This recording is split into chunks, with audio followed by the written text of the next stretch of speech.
So I want to start this video off with a question that if your favorite YouTubers care about their subscribers and viewers so much, why don't they ever come out and say that, hey guys, there's this company XYZ and they are doing a mass hiring in this city, in this area, on this date.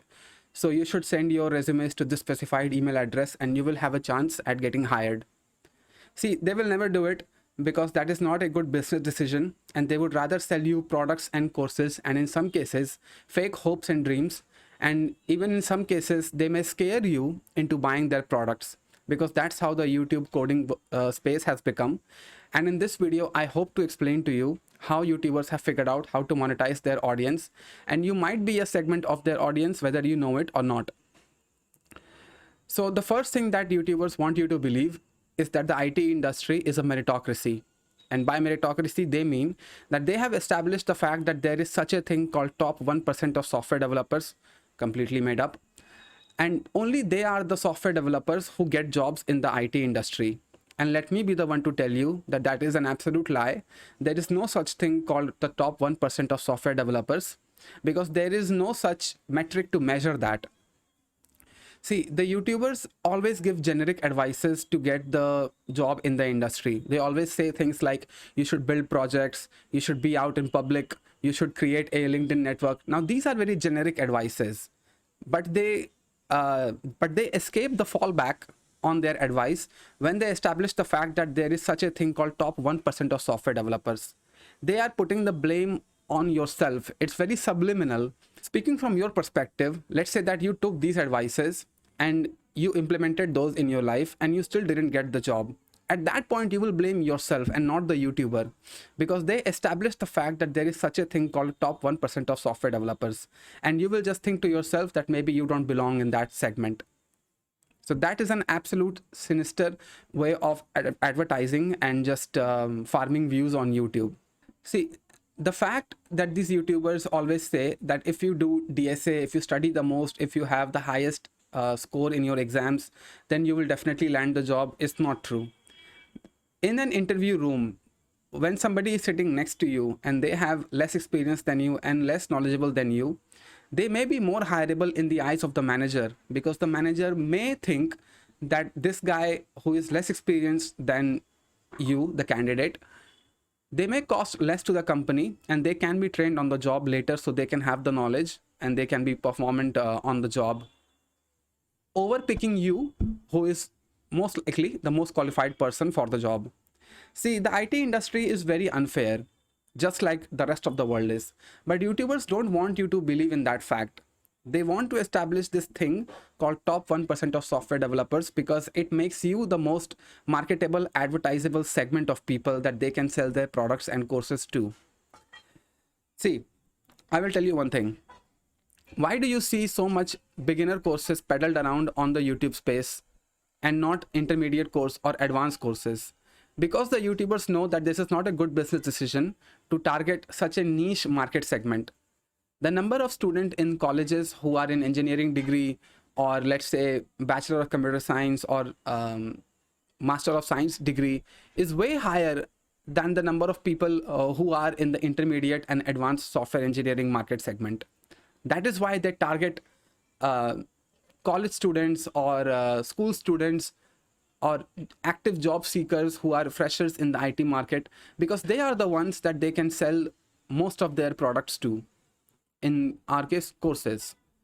Now, as Indians, we are anxious people. We always worry about our future. And these YouTubers bank on this fact that you are scared about your future, about being replaced by AI or Devin. So it makes you the most marketable segment of people that these YouTubers can target and can make the most revenue. So this is something that you should be aware of when you are on the YouTube coding space, because it's very easy to fall into this trap and buy the course on this promise that you will get that Mang job, you will get that 50 LPA job, but it's not gonna happen for you. And again, they escape the fallback very easily when they establish the fact that it's all dependent on luck. Take a look at this screenshot from Harkirat Singh's video where he is regretting some of the things that he didn't do. And at the end, he very conveniently places the luck factor in it. No disrespect to Harkirat Singh, I'm just making a point. The next thing that YouTubers talk about is money, because of course everything is about money, according to Neeraj Walia. Anyway, this is an unfortunate reality, but if you put a magical number like 50 LPA or $10,000 a month on the thumbnail on a YouTube video, it will get views. Unfortunately, this is the landscape of YouTube coding space right now, where any YouTuber, when they see that they are running out of topics to talk about or they are not getting enough views, they will just put a money factor into their thumbnail, because obviously everybody likes money. So they will get views from potential job seekers, active job seekers, or even experienced software developers, or even the non-tech people, because obviously they would like a perspective on the software engineering industry to see how much money people make. And even in those videos, they say very generic advice like build projects, learn DSA, do programming in public, or create a LinkedIn network. And again, the top 1% comes into play, which I just explained some time ago. In my opinion, it is a very cheap perspective, and it teaches people that software engineering is all about making money and not about the passion of writing good software and wanting to create good solutions for the industry. It often results in software engineers joining the industry who don't have enough knowledge with them to write good code, and they end up leaving behind a bunch of spaghetti monolith architecture that some poor intern has to maintain.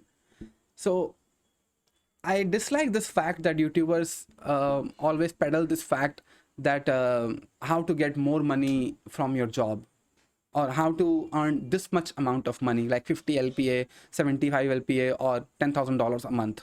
This is a very cheap perspective to have, really. And the brutal reality of it is, you are not gonna make this amount of money. Because if these videos have, let's say, 500,000 views, do you really think that all 500,000 people are making this type of money? It's just view farming, it's just clickbaiting on the highest degree. And again, if this does not work out for you, you will end up blaming yourself, not the YouTuber. And one thing that these YouTubers conveniently leave out is that the industry is suffering from a skill gap. There are so many software engineers, but not so many skilled software engineers. If you take a look at articles or statistics, you will find out that some companies, or most of the companies, are suffering from this skill problem, where they are getting enough software developers to hire from, but they are not getting enough skilled software developers to hire from.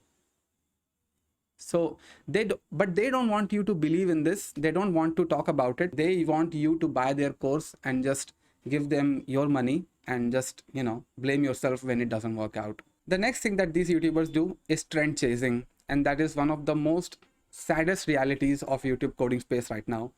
When ChatGPT was released, almost every YouTuber jumped in and they started fear mongering among the software development community that we are going to get replaced by AI. Tech with Tim and Fireship, these two are the biggest culprits of this fear mongering, because they have a massive segment of audience and they created so many videos on this. Tech with Tim, however, created a short where he talked about how he was wrong. But anyway, YouTubers like us, we have no accountability on our part.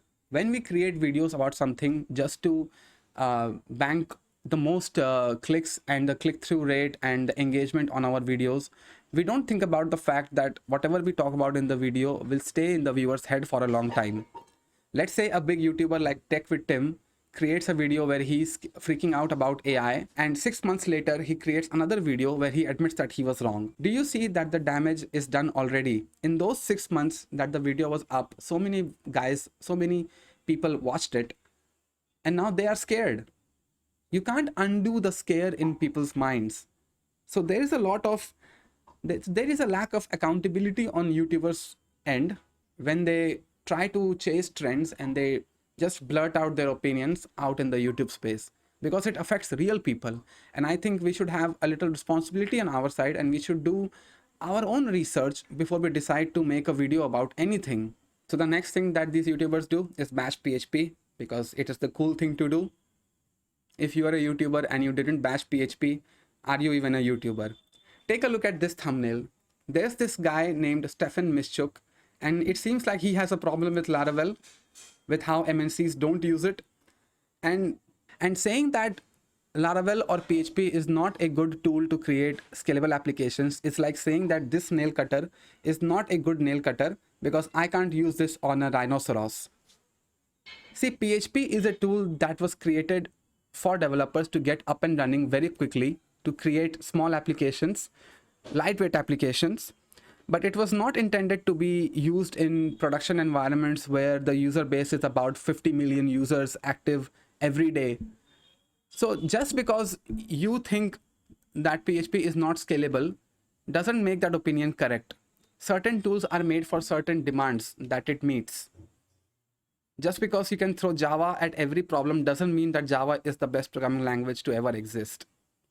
And also, it also pisses me off because so many of us developers start with PHP because PHP is very simple to learn and get started with web dev if you are looking to get into it. Where's the gratitude among these YouTubers? Why don't they ever admit that PHP was the first technology that they learned and that is what got them into the industry and that's what made them money? Why is it always that when YouTubers switch their technologies to a better one, quotes better one, they always bash the previous technology that they were working on? See, even today I work on PHP and I will never say such a thing to PHP because I owe PHP. I think I owe Taylor Otwell a lot of money because I made a lot of money from Laravel applications. So I will never say such a thing because it demotivates people from learning PHP. And just because it's the cool thing to do doesn't mean that I will join them. Then the next trend that these YouTubers have is the regret videos. And if you search on YouTube, there are so many videos that is titled things that I regret I didn't learn when I was starting software engineering, or things that I wish that I knew before I started learning software engineering. And these videos often convey this message to the viewer that software engineering is just a race to get to a certain point. And let me tell you the reality, it's not. Software development is a journey that you go through. We often start something having no idea how everything works in that environment. We figure things out midway and we create a certain set of rules around ourselves to keep our journey ongoing. That is exactly how software engineering works. And that is the message that is conveyed to the user, that if the YouTuber you are watching is regretting some things that they didn't do in their lives, then the viewer shouldn't get to regret those things either. And they should just basically buy the thing that the YouTuber is selling. This is very sinister approach to marketing. And when these tactics don't work for these YouTubers, they employ another tactic. It's called scare marketing. So they use layoffs, they use AI, they use ChatGPT, they use Devin as a tool to scare you into buying their courses. Take a look at this YouTuber. So if you have watched this video, this YouTuber is basically saying to his audience that Devin will replace a certain kind of developers. And if you want to be the kind of developers that Devin can't replace, then very conveniently he places a banner at the bottom of his video. So you are marketed this course of a fake pretense that Devin will replace you. Also, I covered a video on why Devin won't replace you. The link should be up here or somewhere. I think here it should appear. Anyway. And the other thing about this regret videos is I see a lack of gratitude among these developers. See, 7 years of software development, the journey that I went through, you won't go through it. It's very unique to myself. And I often get asked that if I could change something in my journey, what would it be? And I always say that there is nothing that I would change. If I had to start over, I would do it exactly the way that it happened for me in my journey, because it makes me the person I am today. And these YouTubers saying that they regret not learning things, they regret not knowing things, is a bad message to software developers, juniors basically, where they are running around in a frenzy trying to learn everything that is just possible to them. See, there are certain things that are available in the market that even I won't learn in my career. Let's say Ruby on Rails. This is something that I will probably never learn because I know Laravel and I know Node.js, Express.js basically. So my progression is going towards TypeScript. But I won't create a video saying that I regret not learning Ruby on Rails. Or for example, if you watch my previous videos, you will see this green wall, which I use as the background in my videos.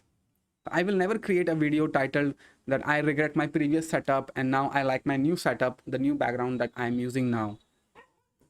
Software development is a journey. You know some things when you start this journey, you find out things midway, and you create these rules around yourselves to keep the journey ongoing. And the final thing that I would like to say to you is that YouTubers don't know what they're saying. Nobody knows what they're doing. Everything is just speculation, everything is just opinion.